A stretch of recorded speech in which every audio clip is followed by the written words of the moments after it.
microwave. So, try natin siya ng wala siyang scalar pa. So, yan. Kita nyo pa, 0, walang scalar. Yan. Wala pa tayong dinikit na scalar dyan. Okay. 0 yan. Ngayon, i-open natin siya. Set natin siya ng 2 minutes. Okay. Yan. Mapalo na yung kilowatts niya.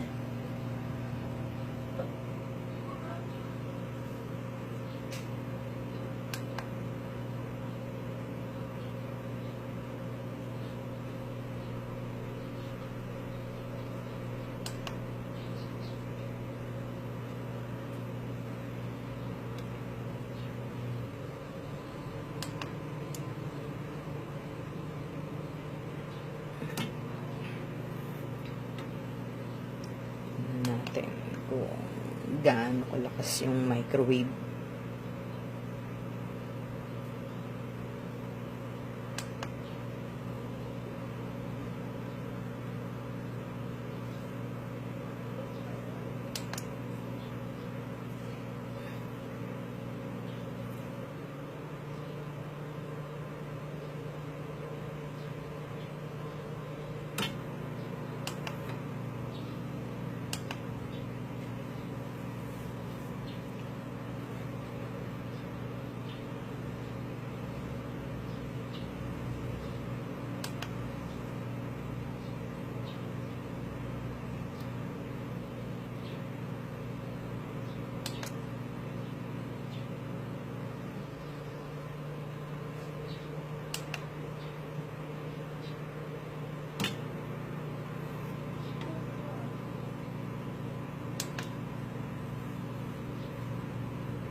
Yan, nag-stop na siya. So, yan yung reading niya.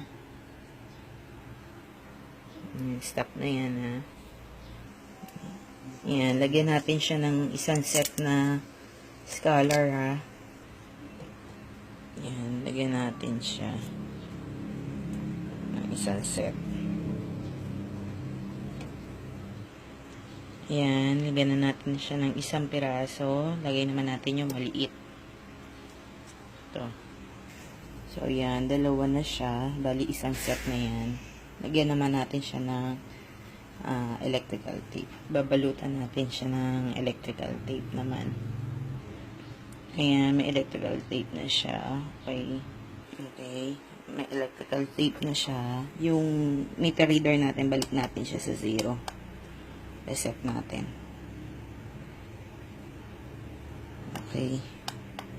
Yan, 0 na siya ulit. Saksak natin siya ulit. Yan, nakasaksak na siya. So, 0 na yan, ha. Okay, 0. So, set natin ulit yung ating microwave sa 2 minutes. Ayan, 2 minutes. So, ayan. Start na siya mag-read ulit.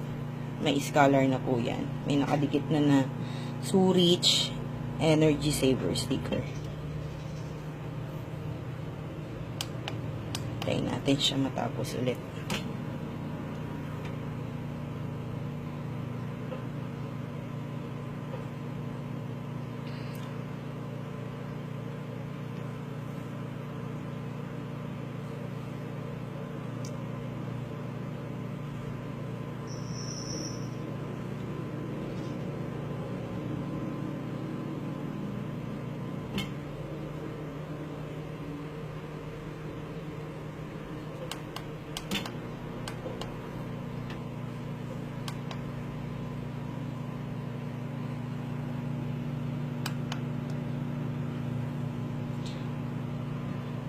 Makikita nyo po, AB voltage po yun.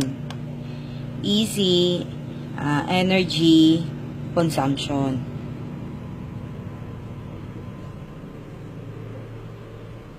So, ayan. Check natin. 2 minutes po nating sinet yun, microwave. Nung wala pang sticker. Tsaka 2 minutes din nung may sticker na.